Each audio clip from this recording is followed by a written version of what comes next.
What's up guys, welcome back to another weekly review of The Walking Dead. Today reviewing Season 9, Episode 5, What Comes After. So this is the big one. This is what we've been waiting for since the season premiered and since it was first announced like months back. This is the last episode for Rick Grimes in the show, so this is the big one.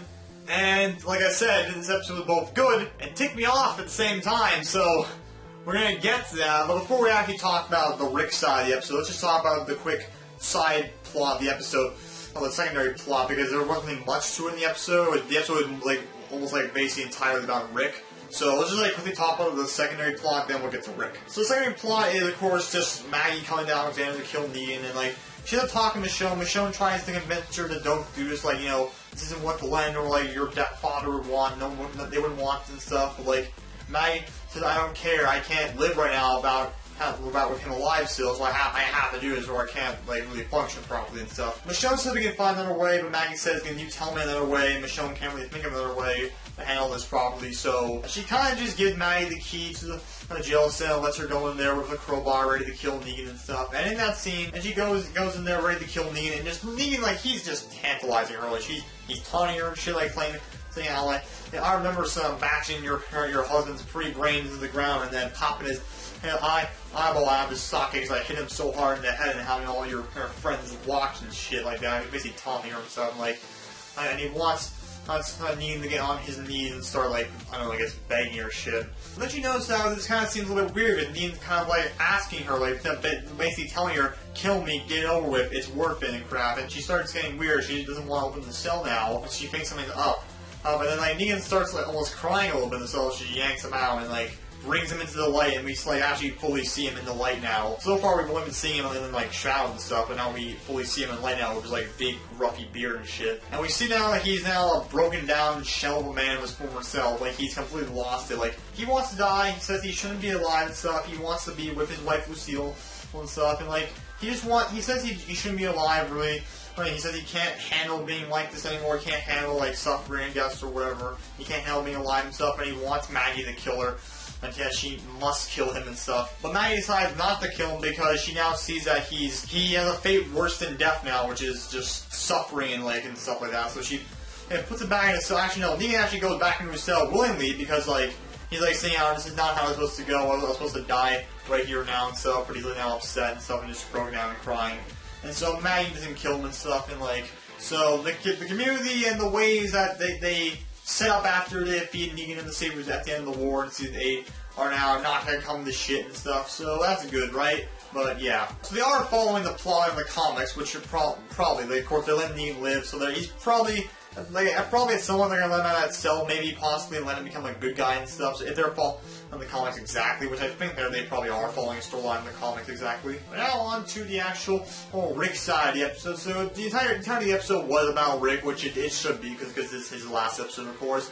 And the episode actually starts with us seeing Rick in the hospital looking over himself in the hospital back in the start of Season 1 and stuff, and he's telling him to wake up and stuff, and like, it's like it's actually a really cool scene. Like he looks out the window and sees all these helicopters flying by, and at some point Rick in the bed wakes up and says, "Yeah, wake up, you asshole!" Because like throughout the episode, because like at the last episode, of course, Rick is going to try and dilute the herd that's coming in towards the bridge and stuff. He's going to try and dilute them so they don't come into towards like the camp and stuff, and like their people and stuff, whatever. The horse kind of freaks out because they get caught between two herds, and then his horse kicks him off, and he falls in this like rebar, not rebar. What am I talking? It's like, I don't know what it's freaking called again. It's like this big, like this like pipe rod kind of thing, and like he lands on, it, goes right through his like hip and stuff, and he's bleeding out. And like he manages to get off that and stuff, and starts riding on his horse again. But, like he's bleeding pretty bad. Like for a lot of the episode, he actually kind of drifts off a little bit and passes out a little bit, and starts having like hallucinations and stuff. Like seeing previous characters who have already died a while ago in the show and stuff, and like talk to him and stuff. Like he has these hallucination visions with Shane, Herschel, and Sasha. With Shane, his hallucination with Shane is that he's in on the same police car they were in at the start of the series when they were like in that field tracking down those crooks and stuff. Like, and that's where it all started. How Rick got shot and put into a coma at the hospital and stuff. So like he's imagining he's there with Shane back at the beginning of the show and stuff. Basically, there kind of talking to Shane. Shane's basically talking to Rick how like.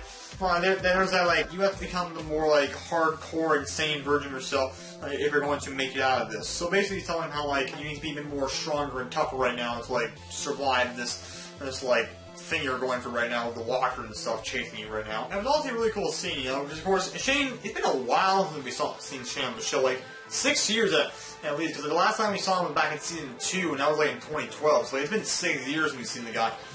So it's like, it's been a long time coming. Like, it's really cool seeing him come back and stuff. And like, even though he did a lot of stuff that pissed off Rick, of course, this isn't the real Shane, but even like in Rick's head, he still imagines like the good times he had with Shane, like how they were best friends and stuff, one of his closest and longest friends and shit. So like, despite all the bad stuff that he did later on, he still imagines and remembers Shane for being this like really good guy he knew and stuff. And then a nice little chat and how like also Shane talks about how that baby girl doing, and Rick's telling him how, well, she doesn't got your nose, that's a good thing and stuff. So, like, so it was a really nice scene. It was awesome seeing him and John Bernthal come back for a little bit and Shane. So it was a really cool scene. Then when he has that hallucination with Herschel, he's on Herschel's farm again in this hallucination. Rick talks to Herschel about how he doesn't really feel like he's done enough. He tries to atone for the things he's done, the people he's lost, and he still tells him he's sorry about what happened to Beth and Glenn and all the loss that Maggie's gone through and stuff. And Herschel's basically telling him, but Herschel tells him that you don't need to worry about these people, and you don't need to worry about Maggie. Her kid will make her a stronger person and stuff. So like, you don't need to worry about these people in your community. You did a good job with them. You don't have to worry about them and stuff. You did good. You don't need to do it anymore. And that was also really nice seeing him talk to Herschel, because like Herschel's kind of like a father figure, I want to say, to little Rick. He kind of was. He helped him through a lot of stuff. He convinced him not to do a lot of things. He helped him through a lot of shit. Like, the two of them were very close and stuff, and like, he apologizes to Herschel for like what happened to him and stuff. Often like Herschel's telling him it's okay, and they have a hug and stuff. It's a really nice scene. It's like, it's an even sadder scene because we know that, of course, the actor Scott Wilson died tragically a couple of weeks ago. The same day and they announced he became Master of Walking Dead, he also passed away on that same day. So it's really sad scene to watch, because the actor who has passed away. And I think this is actually the last thing the actor ever shot before he did pass away, I'm pretty sure. Because like, I knew he doesn't list any other projects he was doing before that, so I'm pretty sure this is the last thing he ever did before he passed away. So that makes the scene even bit more emotional and stuff. So yeah, so it was really cool seeing Herschel and Scott Wilson one more time in acting. So that was really cool. The final hallucination he had is with Sasha, and like, he's in this sea of like dead bodies of like all his loved ones and his family and stuff. Like, I couldn't really see everyone there, but like, I saw like Jesus was there and Carol was there. I'm pretty sure Daryl was there. I think Shane was actually in that pile of bomb. I'm pretty sure. I was watching someone's reaction video online. I think someone pointed out that Shane was there. Like, I looked closely. I think Shane was there. I'm not really sure. But basically, everyone was there and stuff. All like his friends and loved ones. And Maggie was also there. They were all there and stuff. And, like, Sasha's there and then talking with Rick and basically she's telling Rick how like, don't worry, you did your part just like I did my part, and the one before us did their part as well. And you can kind of like rest now. Don't have to worry. She also tells Rick that you make everyone around you stronger, and the people around them, they make those people stronger as well. So like, she's basically telling him how like, you've done your part, you don't need to worry anymore, and like, basically throughout all these hallucinations he's been having, Rick saying how he has to find his family and stuff, and like, I think what he meant by him trying to find his family, I think he was just trying to find like the group maybe before like some bad shit happens and stuff. I don't really know exactly what the whole thing about him trying to find his family was about. But then Sasha tells him that like, the reason you can't find your family because they're not lost, they never were lost, so like, that's why you can't find them and stuff. And so that was also a cool scene, seeing Sasha come back. That was really nice. And the episode basically near the end and stuff, we have one more hallucination where like Rick's at the bridge and stuff, and like he can't walk anymore. He's too tired and weak. But then everyone starts running out of nowhere from the other side of the bridge to defeat all the walkers. And like the show was talking how like, I fell in love with you because you're a fighter and you like never give up your undying attitude. So please fight for yourself and fight for all of us. And that's when kind of Rick makes the realization that like everyone here, they were his family forever and stuff like that. But then he realizes it's not real either. So then he keeps on marching on, and like the walkers, they walk across the bridge, and like they thought that they would make the bridge collapse, but actually it's not. The bridge actually supporting all their weight, so Rick's kind of screwed now. Walkers are gonna make it to the community and stuff, and Rick's gonna die. Last man, Daryl, and the others comes in and stop a couple walkers from like getting at Rick and stuff, and like. And of course, they're saying that they're going to take on the walkers, stop them from coming in, but Rick's is like, no, there's too many of them, it won't work. But like, so his last resort he has to do is that the box of TNT on the bridge, so he takes out his gun and fires off one last shot and like causes all the TNT to explode and cause the bridge to explode and collapse and shit. And like, he gets caught in the explosion as well. I found him.